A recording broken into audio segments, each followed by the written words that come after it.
Next gen நேர்கள் அனைவருக்கும் எனது இனிய வணக்கம். நான் உங்கள் டிஜே சுந்தரபாண்டி, சிவகாசியிலிருந்து. நேர்களே, தற்போது பார்க்க போகிற தலைப்பு என்ன?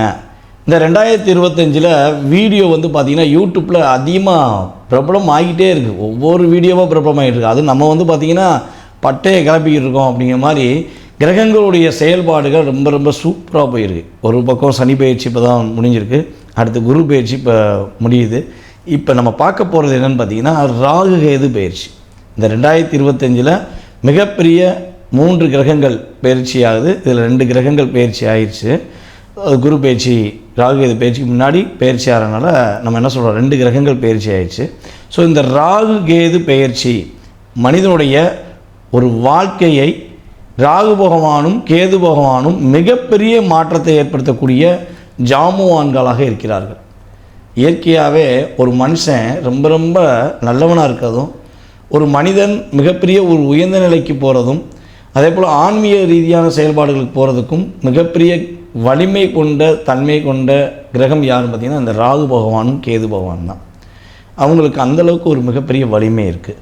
சரி, இப்படிப்பட்ட வலிமை கொண்ட கிரகங்களான ராகு கேது இவங்க 2 எப்போ இடமாற்றம் அடைகிறாங்க அப்படின்னு பார்க்கும்போது, மே மாதம் 2025 மே மாதம் 18ஆம் தேதி ராகு பகவான் மீனத்திலிருந்து கும்பராசிக்கும், கேது பகவான் கன்னி ராசியிலிருந்து சிம்ம ராசிக்கும் பயிற்சியாகி மாறுறாங்க. நம்மளுடைய கிரகங்கள் என்று சொல்லக்கூடிய 7 கிரகங்கள் பார்த்திங்கன்னா எப்போயுமே என்ன பண்ணுவாங்கன்னா கிளாக் வைஸில் சுற்றுவாங்க.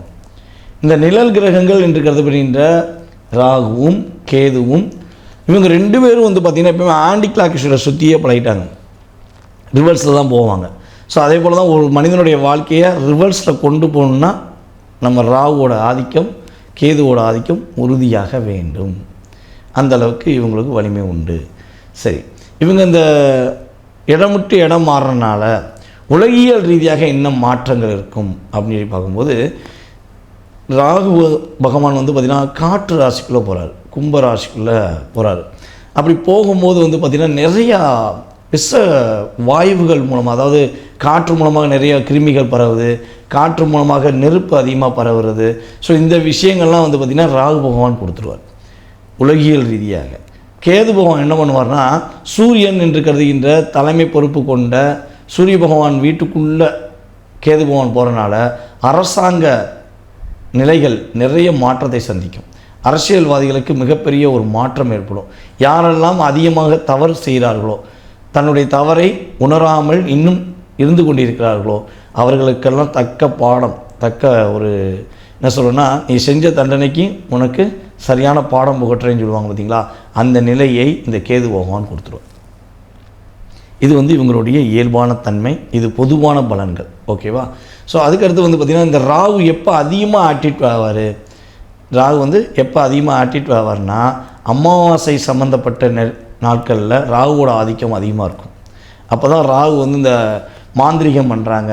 ஸோ அதே போல் பார்த்திங்கன்னா தன்னுடைய பித்ருகளுக்கு தர்ப்பணம் பண்ணுறது, இந்த விஷயங்கள்லாம் மெயினாக ஒரு இருட்டு அப்படின்னா அந்த ராகுவோட ஆதிக்கம் உள்ளே இருக்குதுன்னு அர்த்தம்.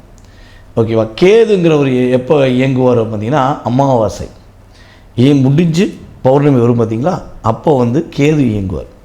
ராகு அமாவாசையும் கேது பௌர்ணமி, நிலா அப்படியே ஒளிவட்டமாக இருக்குது பார்த்திங்களா, அந்த இயக்கம் ஆன்மீகக்கான பயணம் அப்படின்னாலே அது யாருன்னா கேது. அதே போல் பார்த்திங்கன்னா ராகுங்கிறவர் என்னென்னா போகக்காரகன், ஆசைகளை தூண்டி விடுவார். இதுதான் இவங்க 2 பேருடைய செயல்பாடு.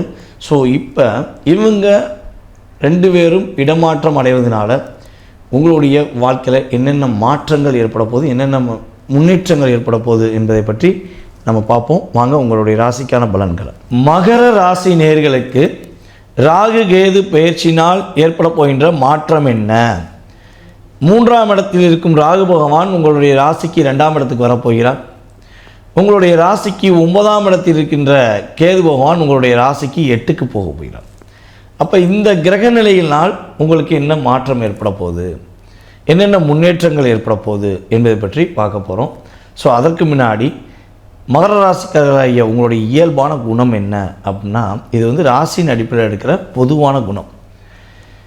இயற்கையாகவே மற்றவர்கள் மீது அதிக அன்பு வச்சுருப்பீங்க. உங்களை பேச சொன்னால் பேசிக்கிட்டே இருப்பீங்க. அப்போ என்ன பண்ணுவாங்கன்னா, உங்கள் பேச்சை கேட்கணுன்னே ஒரு கூட்டம் இருக்கும். நல்லா பேசுகிறாயா, சூப்பராக பேசுகிறாயா அப்படிங்கிற மாதிரி உங்களை பெருமைப்படுத்தி பேசுவாங்க. அது மூலமாக நீங்கள் என்ன பண்ணுவீங்கன்னா, கொஞ்சம் அப்படியே மகிழ்ச்சியாக இருப்பீங்க. இது இயல்பாக உங்களுடைய குணம். மற்றவங்களுடைய பிரச்சனையை தன்னுடைய பிரச்சனையாக நீங்கள் எப்போ யோசிக்க ஆரம்பிச்சிட்டிங்களோ அப்போவே நீங்கள் மாட்டிக்கிட்டீங்கன்னு அர்த்தம். உங்கள் கூட இருக்கவங்க பிரச்சனையாக இருந்தாலும் சரி, உங்களுடைய குடும்பத்தில் உள்ளவங்களுடைய பிரச்சனையாக இருந்தாலும் சரி, நீங்கள் எப்போ அதை உங்கள் பிரச்சனையாக எடுத்து தோளில் தூக்கி வைக்கிறீங்களோ அப்போ நீங்கள் மாட்டிக்கிட்டீங்கன்னு அர்த்தம். ஸோ அதுதான் உங்களுடைய பெரிய என்ன சொல்லணும்னா ப்ளஸ்ஸும் அதான் மைனஸ். ஏன்னா உங்களுடைய வேலையை விட்டுட்டு உங்களுக்கான பிரச்சனையெல்லாம் விட்டுட்டு என்ன பண்ணுவீங்கன்னா, அவங்கள எப்படியா சரி பண்ணி விட்டுருவோம், அவங்கள எப்படியா காப்பாற்றி விட்டுருவோம் அப்படிங்கிற தாட்டு உங்களுக்கும் அதிகமாக வரும். எப்படி கடகராசிக்காரங்களை சொன்னோமோ அதே மாதிரி மகர ராசிக்கும் இது பொருந்தும். உங்களுடைய மனநிலை எப்படி இருக்கும்? சார் நீங்கள் கோபமே பட மாட்டீங்க, ஆனால் கோவப்பட்டீங்கன்னா அவ்வளோ தூரம் உங்களுக்கு ஒரு வேகமும் விவேகமும் வரும். உங்களை சொல்லுவாங்க சனி பகவான் ராசி வந்து மகர ராசி வந்து சனி பகவானுடைய ராசி மந்தக்காரகன்னு சொல்லுவாங்க. ஆனால் நான் சொல்லுவேன்னா, நீங்கள் மந்தக்காரங்க கிடையாது, யோசித்து அடிக்கிறவங்க. ஓகேவா? நீங்கள் அடிக்கணும்னு நினச்சிட்டிங்கன்னா வச்சு செஞ்சுருவீங்க. வேகம் முடிவு எடுத்துட்டிங்கன்னா ஹை ஸ்பீடில் போவீங்க. உங்கள் ஓட்டத்தில் யாராலையும் ஓட முடியாது. அந்தளவுக்கு ஹை ஸ்பீடில் போகக்கூடிய திறமை ஆற்றல் எல்லாம் இருக்குது. ஆனால் யாரையும் கஷ்டப்படுத்தக்கூடாதுன்னு என்ன பண்ணுறீங்க, நீங்கள் உங்களுக்குள்ளேயே வச்சுக்கிட்டு செயல்படுத்துகிறீங்க. ஆனால் பல பேர் உங்களை உண்மையாகவே கஷ்டப்படுத்தியிருப்பாங்க, சுயநலமாக பயன்படுத்தியிருப்பாங்க. நீங்கள் பொதுநலமாக இருந்து சுயநலத்தை மற்றவர்கள் சுயநலத்தை மறந்துடுறீங்க. இதுதான் விஷயம். இது உங்களுடைய இயல்பான குணம். அதாவது இன்னொன்று, தலைமை பொறுப்பு அப்படின்னு உங்கள் கையில் கொடுத்துட்டாங்கன்னா உங்களுடைய சிந்தனை எல்லாமே நம்மகிட்ட கொடுத்துட்டாங்க. நம்ம எப்படி இவங்களை நல்லா டீச் பண்ண முடியும், இவங்களை எப்படி வழி நடத்த முடியுங்கிற தாட் உங்களுக்கு அதிகமாக சிந்திப்பீங்க. ஸோ இவ்வளோ சிந்தனைகள், இவ்வளோ ஆற்றல் கொண்ட நம்மளுடைய மகர ராசிக்காரர்களுக்கு ராகு பகவான் ராசிக்கு 2ஆம் இடத்துல அமர்ந்திருக்கார். அப்போ 2ஆம் இடத்துல ராகு அமர்ந்தனால என்ன மாற்றங்கள் ஏற்பட போகுது, என்ன முன்னேற்றங்கள் ஏற்பட போகுதுன்னா, உங்களுடைய முயற்சிகள் எல்லாமே வெற்றி பெற போகுது. ஒரு நல்ல பண்பு, நல்ல பாசம் அப்படிங்கிற விஷயங்கள் இனிமேல் செயல்படும். மன அழுத்தம் இல்லாமல் ரிலாக்ஸாக இருப்பீங்க. ரொம்ப டிப்ரெஷன் இந்த ஒரு கிட்டத்தட்ட வந்து பார்த்திங்கன்னா கடந்த 1.5 வருஷமாக அதிகமாக டிப்ரெஷனில் இருக்கீங்க. ஏற்கனவே 7.5ங்கிறது உங்களை விட்டு விலகிருச்சு. உங்களுடைய ராசிக்கு 7.5 விலகிருச்சு. ஆனால் அந்த 1.5 வருஷத்தில் ரொம்ப அழுத்தம். எதையுமே ஒரு மனநிலையோட அதெல்லாம் சொன்னால் முழுமையான மனநிலையோட செய்ய முடியல. எல்லா பக்கமும் லாக்கு. இங்கிட்டு போனால் அவன் அடிக்க, அங்கிட்டு போனால் இவன் அடிக்க, நான் எந்த பக்கம்தான் போவேன் அப்படிங்கிற மாதிரி ஒரு மன அழுத்தத்தில் நீங்கள் கடந்து தான் வந்தீங்க. ஸோ இனிமே அந்த நிலை மாறப்போகுது. சூப்பராக இருக்க போகுது. உங்கள் மனசில் வச்சுள்ள உங்கள் மனசுக்குள்ள ஏற்பட்ட ஆசைகள் வச்சுருக்கீங்க பார்த்தீங்களா, அந்த ஆசைகள் எல்லாம் இனிமேல் படிப்படியாக நிறைவேறுவதற்கான வாய்ப்புகளை கேது பகவான் கொடுக்க போகிறார். கேது பகவான் ஒரு மிகப்பெரிய ஒரு அழுத்தத்தை விட்டு உங்களை ரிலீஸ் பண்ணி நல்லா இருப்போம், சிறப்பாக இருக்கு அப்படின்னு எப்படி உங்களுடைய சனி பகவான் சொன்னாரோ அதே மாதிரி கேது பகவானும் உங்களுக்கு மாற்றத்தை கொடுப்பார். உங்களுக்கு ஆசிரியர்கள் மூலமாக மாற்றம் கிடைக்கும். அதே போல் உங்களுக்கு ஆசிரியர் பதவி கிடைப்பதற்கான வாய்ப்பு உண்டு, பதவி உயர்வு கிடைப்பதற்கான வாய்ப்பு உண்டு. யாரெல்லாம் ஆசிரியராக வாத்தியாராக மகர ராசிக்காரங்க வேலை பார்க்குறீங்களோ அவங்களுக்குலாம் மரியாதை கிடைக்கும். உங்களுடைய பண்பை புரிந்து கொண்டு உங்களுக்கு பதவி உயர்வு கொடுப்பாங்க. நற்பண்புன்னு சொல்லுவாங்கள்ல, அந்த நற்குணம் உங்கள்கிட்ட சூப்பராக இயங்க போகுது.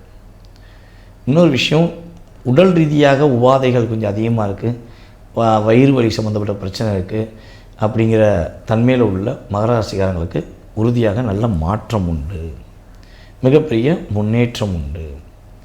ஸோ மகர ராசிக்காரங்களில் பெண்களுக்கு வந்து பார்த்திங்கன்னா குடும்ப ஒற்றுமை ஏற்படும். உங்களுடைய குடும்பத்தில் உங்களை புரிஞ்சுக்கிறாமல் உங்களை கோபமாக பேசுனாங்கன்னா இனிமேல் புரிஞ்சுக்கிடுவாங்க. உங்களுடைய அம்மா உங்கள் மேலே முழுமையான அன்பு காட்டுவாங்க.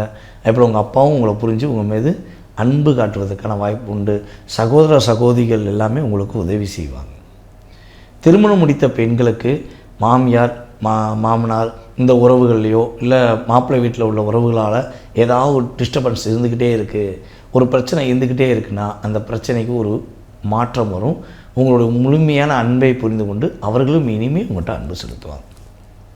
இது கிரகங்கள் கொடுக்குற ஒரு மிகப்பெரிய நல்ல ஒரு மாற்றத்துக்குரிய விஷயம். இது பொதுவான பலன்கள். பொதுவான பலன்கள்ங்கிறது உண்மை. சரி, இவங்க 2 பேரும் இப்படி அமர்ந்திருக்காங்க. அவர் ராகு அதாவது 2ஆம் இடத்துலையும் கேது 8ஆம் இடத்துலையும் அமர்ந்திருக்காங்க. ஸோ அப்போ கவனமாக இருக்கவே தேவையில்லையா? எந்த விஷயம் பிரச்சனை இல்லையானா உறுதியாக சில கவனமான விஷயங்களை கடைபிடிக்க வேண்டும். என்னென்னா, யாரையும் நம்பி பணம் முதலீடு செஞ்சிடக்கூடாது. நீங்கள் அந்த செட் ஃபண்ட்ஸில் போடுங்க, இந்த செட் ஃபண்ட்ஸில் போடுங்க, நீங்கள் இந்த லோன் வாங்கிக்கோங்க அப்படின்னு சொல்லி யாராச்சும் ஃபோன்லேயோ அல்லது நேரடியாகவோ தொடர்பு கொண்டால் எந்த விஷயத்தையும் தலையிடாதீங்க. உங்களுக்கான நேரம் இருக்குது, உங்களுக்கான பணம் இருக்குது, அதை நீங்கள் சேமித்து வச்சுக்கோங்க. யாரையும் நம்பி பணம் போட்டுறாதீங்க. யாராவது வட்டி உங்களுக்கு அதிகமாக கொடுப்பேன், நீ வட்டி கொடுத்து வாங்க, உனக்கு தொழில் நல்லாயிருக்கும் அப்படின்னு சொல்லி அட்வைஸ் பண்ணாங்க, இல்லை உங்களை ப்ரைமாஸ் பண்ணாங்கன்னா தயவு செய்துவிட வேண்டாம். அதே இது ஃபைனான்ஸ் தொழில் பண்ணுற மகர ராசிக்காரங்க யாருக்காவது புதுசாக பணம் கொடுக்குறாங்க ரொம்ப ரொம்ப யோசித்து கொடுங்க.